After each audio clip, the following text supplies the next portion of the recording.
欢迎收看写象说生活，每天分享实用的生活小妙招。夏天大家都会关闭窗户、开空调，可是时间久了，房间里面就会非常的干燥。如果有朋友抽烟喝茶的话，那么里面的味道可想而知了。今天呢，跟大家分享一个去干燥、去异味的小窍门，一起来看一下吧。首先，我们准备一盆水，在水里面加入适量的白醋，接着倒入几滴的花露水，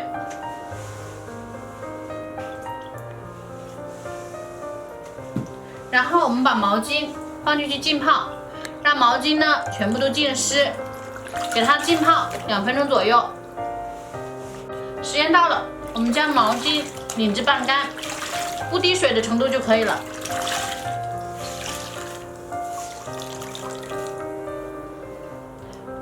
拧完之后呢，我们用一个衣架给它挂起来。我们可以把毛巾挂在房间的门上、空调的下面，或者是床头边也可以。平时呢，我们在房间打开空调之后，空气就会变得非常的干燥，时间长了呢，也会带走人们体内的水分。同时，有朋友来家里聊天抽烟的话，整个房间都是烟味，非常的难闻。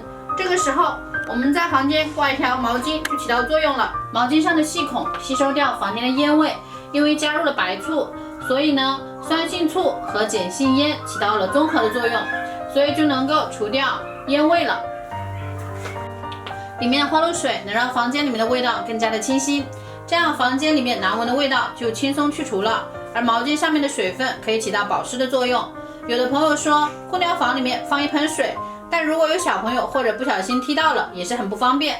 那么还是在空调房里面放一块毛巾吧，大家也赶紧试试吧。看完视频也赶快在房间里面放条毛巾吧，真是非常实用哦。学会了记得转发分享给身边家人朋友，这样能帮到更多有需要的人。想了解更多实用有趣的生活小妙招，欢迎点赞及关注。我们下期再见，拜拜。